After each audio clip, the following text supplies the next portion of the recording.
தமிழ்நாடு அரசு பொங்கல் பரிசு அறிவிச்சிருக்காங்க. ரொக்கமா 3000 ரூபாயும் அரிசி, கரும்பு போன்ற பரிசு பொருட்களும் கிடைக்குங்கிற மாதிரி சொல்லியிருக்காங்க. இதே அரசு தான் ஏடிஎம்கே ஆட்சியில் இருக்கும்போது 5000 ரூபாய் கொடுக்கணுங்கிற மாதிரி அந்த அரசை ரொம்ப டார்ச்சர் பண்ணதை நம்ம பார்த்துருப்போம். சரி, அறிவிச்ச 3000 ரூபாய் கரெக்டா கிடைக்கிற மாதிரி பண்ணிருக்காங்களான்னு கேட்டா அது வாங்கினதுக்கு அப்புறம் தான் தெரியும். ஏன்னா ரீசெண்டா நடந்து முடிஞ்ச மகளிர் அணி மாநாட்டுக்கு கூட்டத்தை சேர்த்துறவங்க 500 ரூபாய் கொடுக்கறதா கூட்டிட்டு போய் 200, 300 தான் கொடுத்தாங்கன்னும் மிச்ச காசை இந்த இடைத்தரகர்கள் ஆட்டையை போட்டாங்கன்னு ஒரு நியூஸ் பரவிட்டு இருக்கு. இந்த புதுச்சேரி அரசு அறிவிச்ச மாதிரி ரேஷன் கார்டு வச்சிருக்கிறவங்களோட அக்கௌண்ட்டுக்கு இந்த காசு டைரக்டா வரவு வைக்கப்படும்ங்கிற மாதிரி ஒரு சூழல் வந்தா மட்டும்தான் இந்த இடைத்தரகர்களோட அட்டூழியம் ஒளியும்னு நம்பலாம். அடுத்து இலவச மடிக்கணினி இந்த அரசு மாணவர்களுக்கு, காலேஜ் ஸ்டூடெண்ட்ஸுக்கு வழங்கியிருக்காங்க.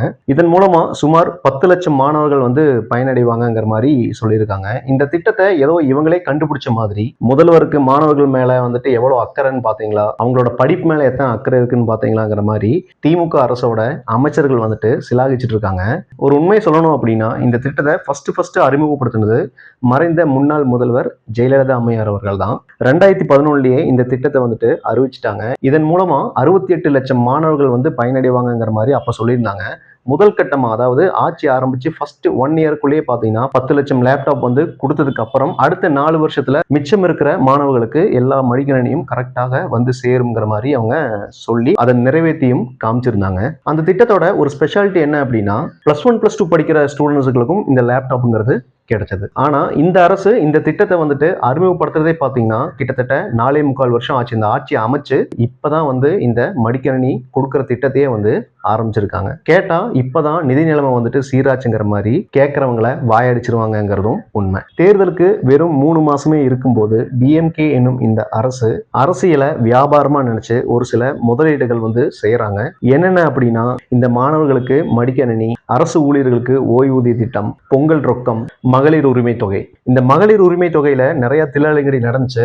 நிறைய பேருக்கு, அதாவது கரெக்டா போய் சேர வேண்டிய ஆளுகளுக்கெல்லாம் கரெக்டா போய் சேரல. இந்த முக்கியமான அரசியல் பிரமுகர்கள் இவங்களோட வேண்டப்பட்டவங்களுக்கு நிறைய பேருக்கு இந்த மகளிர் உதவி தொகை கிடைச்சதுங்கிறதும் உண்மை. அதே மாதிரிதான் இந்த அரசு ஊழியர்களுக்கு அறிவிச்ச இந்த ஓய்வூதிய திட்டம். இந்த அரசு இப்ப அறிவிச்சிருக்கிற ஓய்வூதிய திட்டத்துக்கும் திரு மோடி அரசு அவர்கள் அறிவிச்ச பென்ஷன் திட்டத்துக்கும் பெரிய வேறுபாடு கிடையாது. இதுல என்னென்ன வேறுபாடுங்கிறது முன்னாள் இந்நாள் அரசு ஊழியர்களுக்கு மட்டுமே தெரிஞ்ச ஒரு மாயையா தான் நம்ம பார்க்க வேண்டியதா இருக்கு. இந்த கேக்கு வெட்டி கொண்டாடினாங்க பாத்தீங்களா, இவங்களை பிடிச்சா கரெக்டா கக்கிடுவாங்கிறது தான் நம்மளோட அபிப்பிராயம். இன்னொரு மேடையில திரு நயினார் நாகேந்திரன் அவர் என்ன சொல்றாரு அப்படின்னா, கரூரில் நடந்த துயர சம்பவத்துக்கு அந்த 41 பேர் இறந்ததுக்கு செந்தில் பாலாஜி மட்டுமே காரணம்ங்கிற மாதிரி டேரிங்கா சொல்றாரு. அதுவும் அமித்ஷா அவர்களை பக்கத்துல வச்சேன். இவ்வளவு டேரிங்கா இவர் இந்த விஷயத்த சொல்றாரு அப்படின்னா எந்த ஒரு இன்ஃபர்மேஷன் கிடைக்காம அவர் சொல்லியிருப்பாரு. ஆல்ரெடி சிபிஐ விசாரணை முடியிற கட்டத்துல இருக்குங்கிறது கூடுதல் தகவல். இந்த விஷயத்திலும் சரி, இல்ல இந்த அரசுக்கு கீழே இருக்கிற அமைச்சர்களோட ஊழல் குற்றங்களையும் சரி,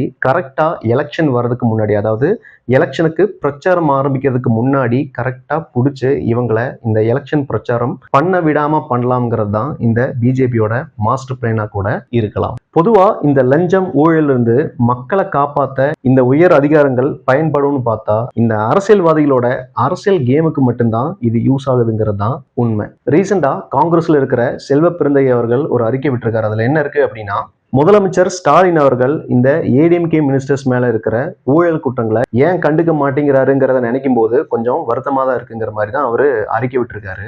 இதே டவுட் நமக்கும் வரத்தான் செய்யுது. கடைசியில இவங்க பண்ற ஊழல், வாங்குற லஞ்ச பணம், இது எல்லாமே பாத்தீங்கன்னா யாரு தலையில விழுகும் அப்படின்னா மக்களாகிய நம்ம தலையில தான் விழுகும். எப்படி விழுகும் அப்படின்னா இந்த கரண்ட் பில் ஏத்துறது, சொத்து வரி ஏத்துறது, இந்த மாதிரி இன்னும் என்னென்ன இருக்கோ அதெல்லாம் உயர்த்தி இந்த நாட்டோட கடன் சுமையை நம்மளோட தலையில இறக்கி அவங்க ஜாலியா இருந்துக்குவாங்கிறதான் உண்மை.